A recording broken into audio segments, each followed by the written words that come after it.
Sai with Chitra.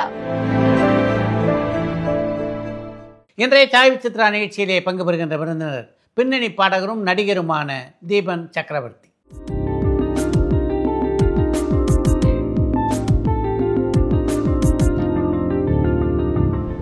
ஐம்பதுகளில் கொடிகட்டி பறந்த பின்னணி பாடகரான திருச்சி லோகநாதனின் மகனான தீபன் சக்கரவர்த்தி தமிழ் சினிமாவுக்கு அறிமுகம் செய்தவர் இசைஞானி இளையராஜா.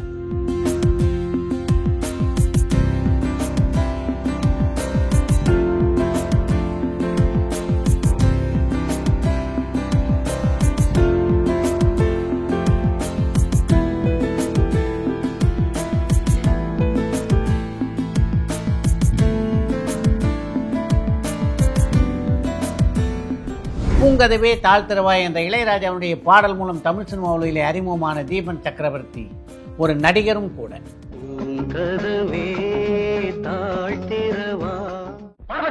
உலகத்தில் எல்லாரும் பிரச்சனை இருக்கத்தான் செய்யும், அதனால எல்லாரும் செத்தா போயிடுறாங்க. உனக்கு ஏற்பட்டிருக்க இந்த களங்கம் உன்னை பொறுத்த வரைக்கும் தீர்ந்து போயிடலாம். ஆனா அந்த அவப்பை உன் குடும்பத்தை எவ்வளவு பாதிக்கும் யோசிச்சு பாத்தியா? இளையராஜாவுடைய இசையிலே ஏராளமான பாடல்களை பாடி இருக்கின்ற தீபன் சக்கரவர்த்தி ஒரு நடிகராகவும் பின்னணி பாடகராகவும் தான் பெற்ற அனுபவங்கள் பலவற்றை இந்த நேர்காணலிலே பகிர்ந்து கொண்டிருக்கிறார்.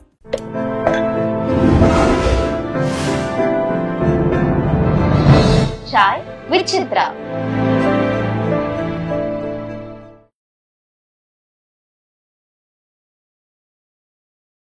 வணக்கம். வணக்கம். வணக்கம்ண்ணா. உங்களை பொறுத்த வரைக்கும் ஒரு பக்கம் எம்ஜிஆர், இன்னொரு பக்கம் சிவாஜி, ரெண்டு பேரோட நல்ல நெருக்கமாக பழகின்ற வாய்ப்பினை பெற்றவர். ஆமாம். அவங்களோட உங்களுக்கு எப்படி இருந்தது அந்த பழக்கம்?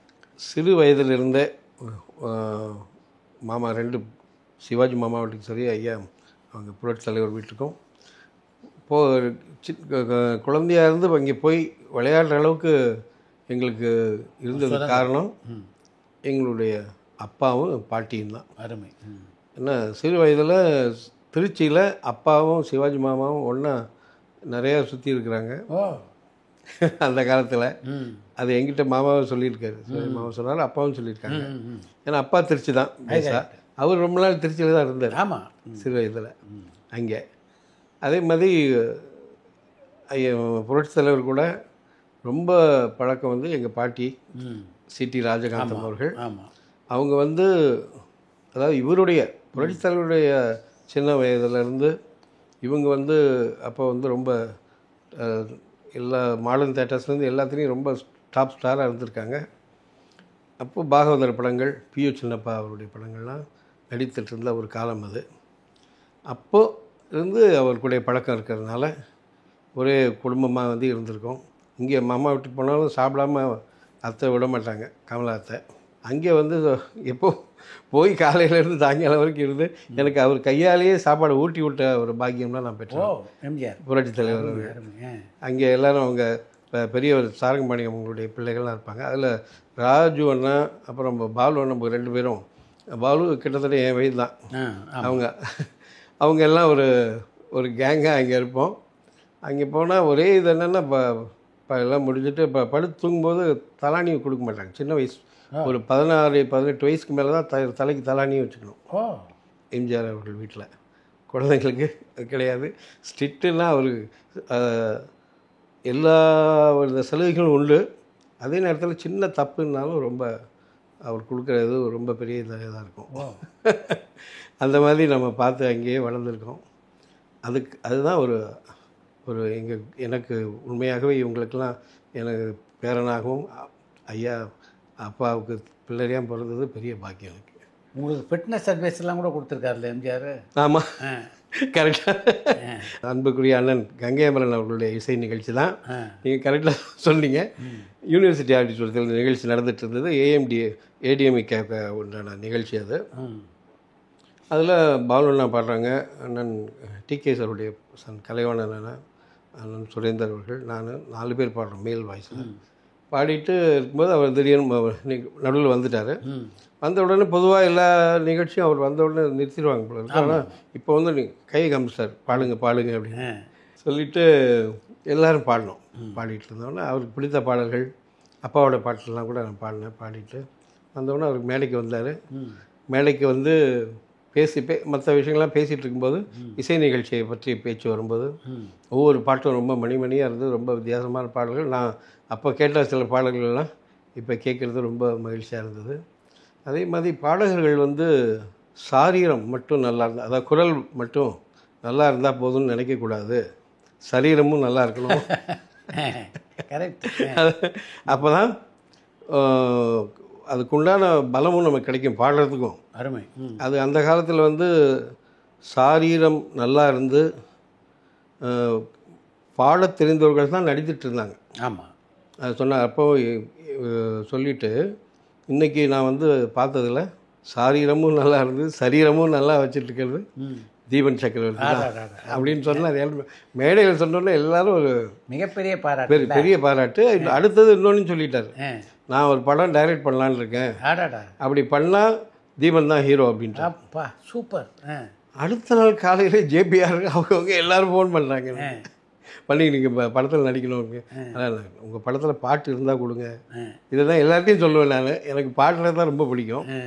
இல்லை இல்லை இல்லை தலைவர் சொல்லிட்டாரு நீ பண்ணி ஆகணும்னு சொல்லிட்டு அவங்க ஒரு மேனேஜர்கள்லாம் வீட்டுக்கே அனுப்பிட்டார் அவர்.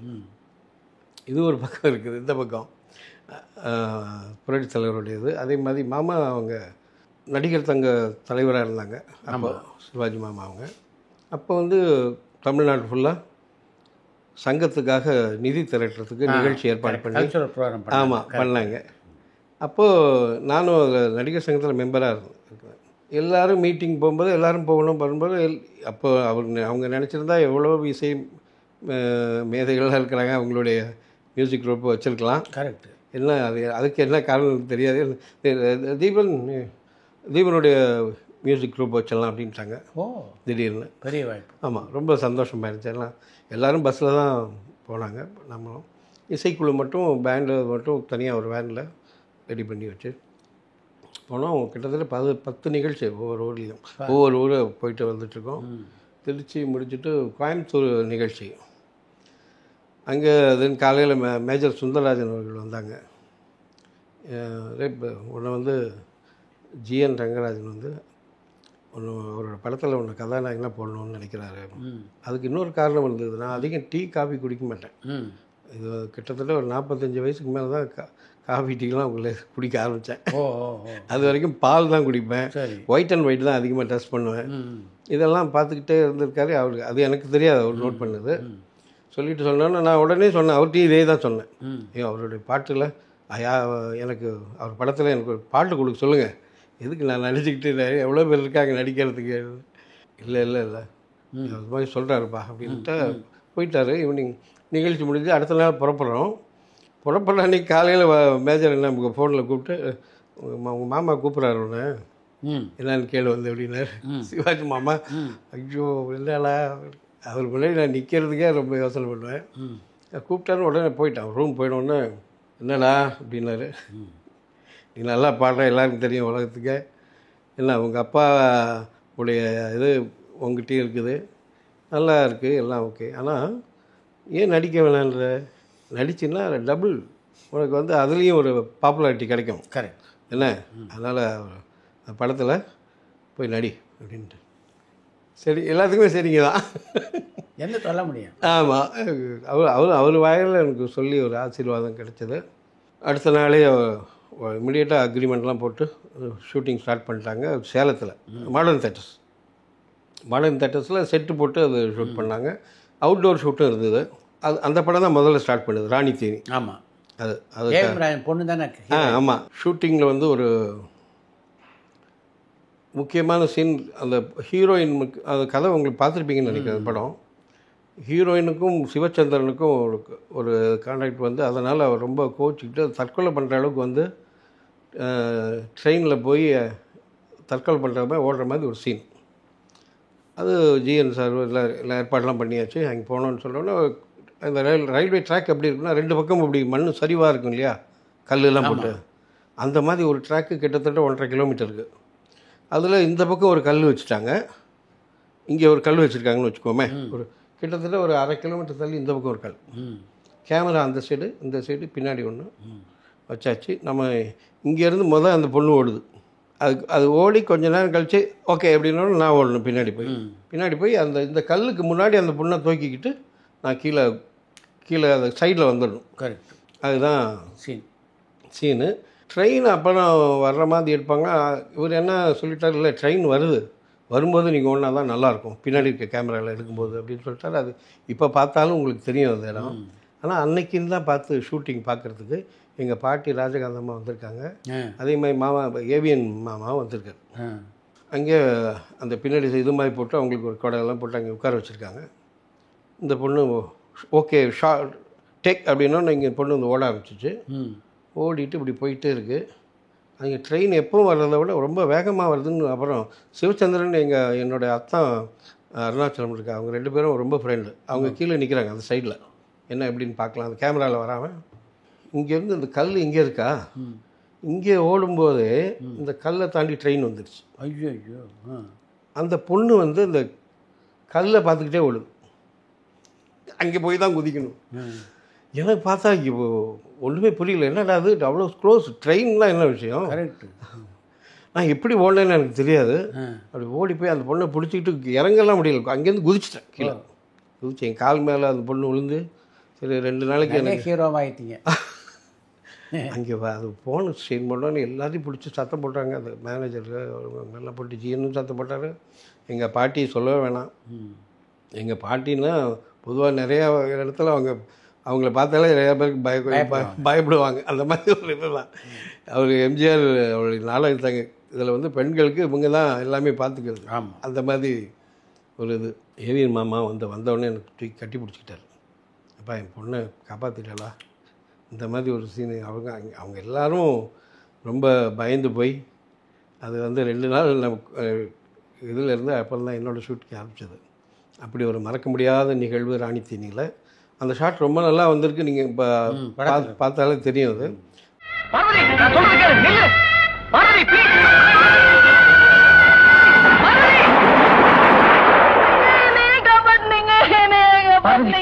அதில் இன்னொரு முக்கியமான விஷயம் வந்து அன்புக்குரிய சகோதரர் கமல்ஹாசன் அவர்கள். அவர் தான் ஜிஎன்ஆருக்கு வந்து இந்த கதையை சூஸ் பண்ணி கொடுத்துருக்காரு. அது கொடுக்கும்போதே சொல்லிட்டார், நீங்கள் ஹீரோவாக யார் வேணால் போட்டுங்க, இதில் இந்த கேரக்டர் மட்டும் நான் தான் பண்ணுவேன் அப்படின்னு சொல்லி அது ஒரு கேரக்டர் பண்ணியிருப்பார். கொஞ்சம் காமெடியாகவும் பண்ணார். ஆமாம், கெஸ்ட் ரோல் மாதிரி பண்ணி அருமையாக இருக்கும். அது எனக்கு வந்து புதுசு. நான் என்னுடைய புதுசுன்றது நிறைய இடத்துல தெரியும் அந்த இது பொறுத்த வரைக்கும். அது இல்லாமல் எனக்கு மைண்டில் வந்து இந்த பாட்டு என்ன போடு. அப்போ வந்து நோ ஹேண்ட் ஃபோன் கிடையாது, பேஜர் கிடையாது. கரெக்ட். ஒன்று ஹோட்டலில் ஃபோன் பண்ணி அங்கேருந்து நம்மளை தேடிட்டு வந்தால் தான். ஆமாம். இந்த ஷூட் வந்து ரயில்வே ட்ராக் வந்து கிட்டத்தட்ட ஒரு 60-70 கிலோமீட்டர் தள்ளி தான் எடுத்தாங்க. கரெக்டாக அதுக்கு ஒரு பூஜைக்கு ஒரு வாரம் முன்னாடி ராஜா அண்ணன்ட்ட ஒரு சாங் பாடியிருந்தேன். பூஜைக்கு உண்டான பாட்டு அது. வெளியில் வந்தோடனே சொன்னார், அது வைரமுத்து அண்ணாவுடைய பாட்டு, இந்த வருஷம் இதான்டா சூப்பர் ஹிட்டு. சூப்பராக இருக்கு, நிச்சயமாக ரொம்ப நல்ல பேர் உனக்கு கிடைக்கும் அப்படின்னு சொன்னார். அவரோட பிளெஸிங் வாங்கி தான் ஷூட்டிங்க்கு வந்தேன். அவர் நடிக்கிறேன்னு ஒரு இருந்தது, அவர் பார்க்க வரலாம். ஆனால் நான் வந்ததுக்கப்புறம் அந்த பாட்டு வந்து ஹீரோயினை நினச்சிக்கிட்டு ஹீரோ பாடுற மாதிரி ஒரு பாட்டு.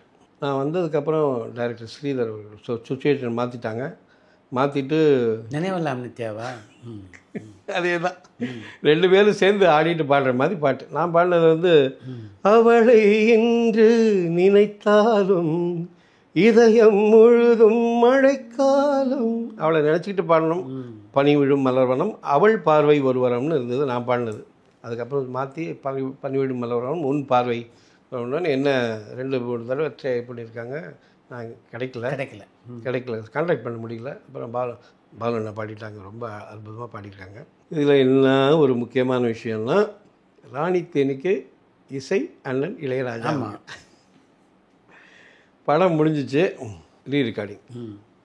எனக்கு ஃபோன் வருது, ரொம்ப பாட்டு தான் சொல்கிறாரு போல இருக்கு, உங்களை வர சொன்னாருங்க அண்ணான்ற. என்ன ஏன் சொல்லிட்டு அதெல்லாம் தெரியாது, அவங்களுக்கு கேட்டுருங்க. 2 நாள் 3 நாள் நடந்தது ரெட்டிங். ஒவ்வொரு நாளும் உனக்கு எதாவது ரெக்கார்டிங் இருக்கா, இப்போ ஏதாவது இல்லைண்ணா, சரி வா உட்காருவாங்க. அவருக்கு பிரேக்ஃபாஸ்ட்லேருந்து அங்கே தான் பிரசாத்தில் பிரேக்ஃபாஸ்ட்டு, லஞ்சு, அப்புறம் நைட் போகும்போது போல 3ஆவதுலாம் இருக்கு. முடிஞ்ச உடனே ஒரு கொஞ்சம் வேலையாகவும் முடிஞ்சிருச்சு. வந்து உட்காந்து சாப்பிட்டு டிஃபன் ஏதோ சாப்பிட்டோம். ஃப்ரூட்ஸ் கொடுத்தாங்க. அண்ணன் ரொம்ப சாப்பிட்டுட்டு உட்காந்தோன்னே, படத்தில் பார்க்குறதுக்கு நல்லா தான் இருக்கிற, இல்லைன்னு சொல்லலை, ஆனால் எவ்வளோ பாட்டை மிஸ் பண்ணிட்ட பார்த்தியா அப்படின்னாரு. எனக்கு ரொம்ப வருத்தம் அதில், நிறைய பாடல்களை மிஸ் பண்ணதில். கரெக்ட். அப்புறம் குறிப்பாக இந்த பாட்டு வந்து நான் உங்கள்கிட்ட முடிஞ்ச உடனே சொன்னேன், ரெக்கார்டிங் முடிஞ்சோடனே பெரிய சூப்பர் ஹிட் ஆக போகுது இந்த பாட்டு அப்படின்னு. அதை தேடினப்போ நீ பாரு, உன்னுடைய இது வேறு அவர் பாடுற மாதிரி ஆகிடுச்சு அப்படின்னு சொல்ல, நான் என்ன பண்ணுறேன்னு தெரியல என்கிட்ட சொல்கிறதுக்கும். விரலை விட்டு என்ன அப்போ பாடல்கள் ரொம்ப குறைவு தான். உண்மைதான். இப்போ இருக்கிற மாதிரி இல்லையா? விரலை விட்டு என்ன பாடல்கள் எத்தனை பேர் இருக்காங்க பாரு, நீ ஒன்றையும் சேர்த்து அப்படின்னாரு. இதே வார்த்தையை சொன்னார். அருமை. நடிகர்கள் எவ்வளோ பேர் இருக்கிறாங்க. கரெக்ட். ஸோ உன்னுடைய இது என்னன்னு பார்த்துக்க, நீ கேரியர் எதுன்னு சூஸ் பண்ணி. ஆமாம் அப்படின்ற மாதிரி சொல்லிட்டாரு. எனக்கு அது சைமல்டேனியஸாக இந்த ஷூட் வேறு போயிட்டுருக்கு. எது மாறுபட்ட கோணங்கள், ஜேபிஆரோட படம். அதுவும் அவரும் சைன் பண்ணி, அவர் முதல்ல சொன்னது என்ன தான் ஹீரோன்ற மாதிரி சொன்னாங்க. ஈரோடு முருகேஷ் அவர் தான் டைரக்ஷன். அப்புறம் கார்த்திக் நடிச்சார்ல. அப்புறம் போனதுக்கப்புறம் தான் தெரிஞ்சுது. அங்கே பார்த்தா நான் கார்த்திக் வந்திருந்தார். 2 பேரும் சேர்ந்து சரி. அதில் எனக்கு அந்த அளவுக்கு யோசிக்கலாம் பெருசாக தெரியாது. உண்மை தான். அவங்க என்ன சொன்னாங்களோ அது கேட்டுட்டு நடிச்சுட்டு, சிலது வந்து இங்கேயும் சென்னையிலையும் நடந்தது ஷூட்டிங் முடிச்சுட்டு, அதில் வந்து 2 ஹீரோ மாதிரி தான் அந்த கடைசி வரைக்கும் எடுத்துகிட்டு போகிறாங்க. கடைசியில் அந்த பொண்ணையை சூஸ் பண்ணுற மாதிரி, அது அப்போ வந்து கார்த்திக்கு போய் சூஸ் பண்ணி மாலை போடுற மாதிரி அந்த படம் முடியுது. அது சங்கர் கணேஷோட மியூசிக். அதில் நான் பாடல. ஆனால் இதில் வந்து ராணி தென்னியில் எனக்கு நான் ஒரே பாட்டு ஜானகிமா கூட பாடியிருக்கேன், ராமனுக்கே சீதை அப்படின்னு. ராமனுக்கே சீதை சீதை கண்ணனுக்கே ராதை அப்படின்னு ஒரு அற்புதமான பாட்டு, ராஜான மியூசிக்கில். அந்த பாட்டு தான் முதல் படம் உங்களுக்கு? ஆமாம், முதல் படம். எப்படி இருந்தது நடிப்பு உங்களுக்கு? என்ன நடிப்பு பயிற்சி ஒன்றும் அதுக்கு முன்னாடி இல்லை? உண்மையே கிடையாது. எப்படி சமாளிச்சிங்க? கேமரா வச்சு ஃபஸ்ட்டு ஷாட் வந்து நான் அந்த பொண்ணுகிட்ட ஏதோ பேசுகிற மாதிரி ஒரு சீன் வச்சுருந்தாங்க. அவர் கூப்பிட்டார், இது மாதிரி விஷயம், டைலாக்ஸ் எல்லாம் இது. அது எனக்கு ஒரு கொஞ்சம் இது என்னென்னா, டைலாக்லாம் ஓரளவு பார்த்துட்டு அது மெமரிக்கு உடனே பாட்டு அது மாதிரி தான் பாடுறோம். ஸோ அது கொஞ்சம் ஈஸியாக டைலாக் பேசிடுவேன். நடிக்கிறது மட்டும் கொஞ்சம் வரும்போது கேமராவை பார்க்காத அதெல்லாம் சொன்னார். இது மாதிரி உனக்கு கேஷுவலாக நிறைய வந்துச்சுன்னா நான் ஓகே. அப்புறம் ஒரு ரிஹர்சல் பார்த்தாங்க, புதுசாக இருக்கிறதுனால 2 பேருமே புதுசு. பார்த்து டேக் பண்ணோன்னே ஓகே இதே மாதிரி பண்ணிவிட அப்படின்ட்டார். சரின்னு அதை பண்ணிக்கிட்டு, அதே மாதிரி சிவச்சந்திரன் என்னுடைய அருமையான நண்பர், அவர் எனக்கு நிறைய அட்வைஸ் கொடுத்தாரு அங்கே கூடவே. ஆமாம், ஒரு மறக்க முடியாது. ஆமாம், இப்போ இது வரைக்கும் என்னுடைய அற்புதமான நண்பர் அவர். நடிப்பு விஷயம் அந்த மாதிரி இருக்குது. டான்ஸில் பாடும்போது டான்ஸ் ப்ராக்டிஸ் வந்து சரோஜா இல்லை, புலியூர் கரெக்ட், புலியூர் சரோஜா அக்கா தான். அவங்க தான் சொல்லி கொடுத்தாங்க. டைமிங்லாம் நல்லாயிருக்கு, அந்த மூமெண்ட்ஸ் மட்டும் கரெக்டாக பண்ணிக்க, எப்படி பண்ணணும், ரொம்ப ஆக்வர்டாக இருக்கக்கூடாது சில விஷயம்லாம் அப்படின்னு சொன்னாங்க. அவங்க எல்லாமே ஓப்பனாக பேசுவாங்களே. ஆமாம் ஆமாம் ஆமாம், அக்கா ரொம்ப அற்புதமாக சொன்னாங்க. அது எனக்கு தெரிஞ்சதை அதில் ஆடிருந்தேன். என் பசங்க இப்போ பார்த்துட்டு எப்பவும் கிண்டல் பண்ணுவாங்க. இல்லாமல் அது இல்லைப்பா பண்ணுறேன், நான் முன்ன பின்ன தெரிஞ்சிருந்தா பண்ணியிருக்கலாம். எனக்கு முதல் படம் வேறு, அதில் ஒரே பாட்டு தான் நான் இது வரைக்கும் நடிச்சிருக்கேன். பாட்டுக்கு அந்த படத்தில் நடிக்கிறதுக்கு முன்னாடியே கமல்ஹாசனோட உங்களுக்கு நல்ல நட்பு இருந்தது இல்லை? ஆமாம் ஆமாம். கமல் சார் வந்து எப்படி அவர் எனக்கு பழக்கமானார்னா, மரியாதைக்குரிய SV சகசநாமம் ஐயா அவர்கள், அவருடைய இசைக்குழு, நாடகக்குழு மன்னிக்கணும், நாடகக்குழு, தேவா ஸ்டேஜ், அதில் எனக்கு ஒரு அழைப்பு வந்தது. ஏன்னா அப்போ அதுக்கு முன்னாடி தூர்தர்ஷனில் நான் பாடம் ஆல் இண்டியா ரேடியோ, அதை சொல்கிறேன், அதை பற்றி சொல்கிறேன் உங்களுக்கு. அதுதான் என்னுடைய முதல் entry. First all India radio, அப்புறம் தூர்தர்ஷன். அது பாடிட்டு இருக்கும்போது சில இதெல்லாம் பார்த்துட்டு அவங்க கூப்பிட்டுருந்தாங்க. அப்பாவே அவருக்கு ரொம்ப பிடிக்கும். இதில் வந்து சில பாடல்கள்லாம் இருக்குது அந்த நாடகத்தில், அதை நீ வந்து நீ பாடினா நல்லாயிருக்கும், ஸ்டேஜ்லேயே பாடணும் அங்கேயே, அந்த மாதிரி. ஆமாம். அப்போ நான் 2 பேர் இன்டர்வியூ பண்ணும்போது அவரும் வந்திருந்தார், கமல் சாரும் வந்திருந்தார். நானும் உட்காந்துருக்கேன் அங்கே, உட்காந்து பார்க்கும்போது அவர் நினச்சிட்டாரு நான் நடிக்க போகிறேன் போல இருக்கு. அவருக்கு அப்புறம் அதுக்கப்புறம் தான் தெரிஞ்சது நான் பாட போகிறேன், அவர் நடிக்க போகிறனால அவர் ஹாப்பி ஆகிட்டார். நடிக்கிறதுக்கு அவர் தான். அதுலேருந்து நல்ல நட்பாக இருந்தோம். அப்போது நிறையா சில ஜிம்லாம் அவர் பாடின பாட்டு குரல் கொடுத்தீங்களா நீங்கள்? அவருக்கும் ட்ராமாவில் பாடும்போது நான் குரல் கொடுத்தேன். ஆமாம், அருமை. ரொம்ப ஒரு வித்தியாசமான இது அனுபவம் எனக்கு.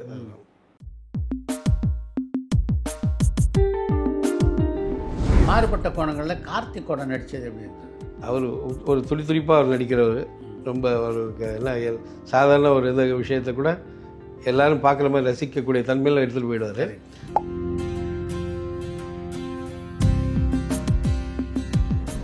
பட் ஜி ராமநாதன் விஷயம் தான் அப்பா பல அற்புதமான நிறைய பாடல்கள் பாடியிருக்காங்க. அதில் இந்த பாட்டு வாராய் நீ வாராய் வந்து அதில் ஒரு ஆமாம், அது வந்து மாடல் தேட்டர் சுந்தரம் இருக்காங்க இல்லையா, அவர் வந்து இந்த பாட்டு ரொம்ப இழிவையாக இருக்க மாதிரி இருக்குப்பா, அந்த பாட்டு வேணாம் அப்படின்ட்டாங்க. படம் முடிஞ்சு ஃபஸ்ட்டு ஷோ வெளியில் வர்றவங்க எல்லாருமே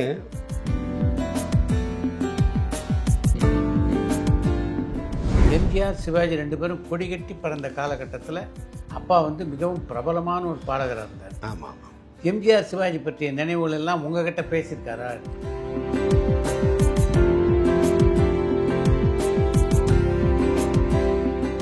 பரபரப்பான சினிமா செய்திகள், நட்சத்திரங்களின் பேட்டிகள், சினிமா வரலாறு ஆகியவற்றை பார்க்கவும் படிக்கவும் உங்களுக்கான இணையதளம் touringtalkies.co.